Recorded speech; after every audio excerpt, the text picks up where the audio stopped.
शास्त्रीय संगीतातील राग हा शब्द जेव्हा संस्कृतामध्ये याचा उगम पाहिला तेव्हा लक्षात आलं की राग या शब्दाचे विविध अर्थ आहेत. विविध शास्त्रांमध्ये तो वापरलेला आहे.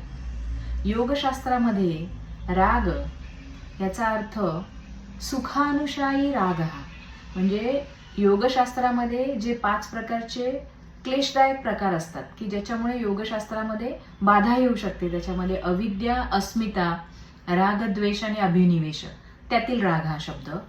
क्रोधात ज्याचं रूपांतर होतं तो राग, म्हणजे क्रोधाचं पूर्वरूप म्हणून राग. प्रणयोत्कर्षात राग हा, असं सुद्धा राग अनुरागाला म्हटलेला आहे. आयुर्वेद शास्त्रामध्ये रंजते इति राग हा हळद आहे, मंजिष्ठा आहे, लाक्षा आहे, ज्याने रंगद्रव्य त्याला पण राग असा शब्द आलेला आहे. भरत मुनींनी नाट्यशास्त्रामध्ये यस्तु चेतांसी रंजते इति राग असं सांगितलेलं आहे. तसंच केवळ श्रवण मात्रेण रंजते सकलहा प्रजा, ज्याच्यामुळे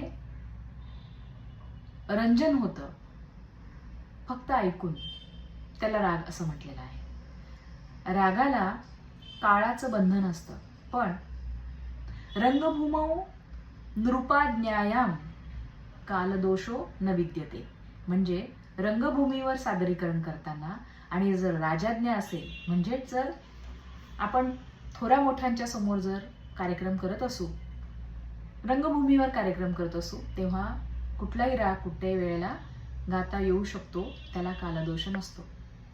राग या शब्दासंबंधित ही माहिती तुम्हाला खचितच नसेल असा विचार करून मी शेअर केली आहे.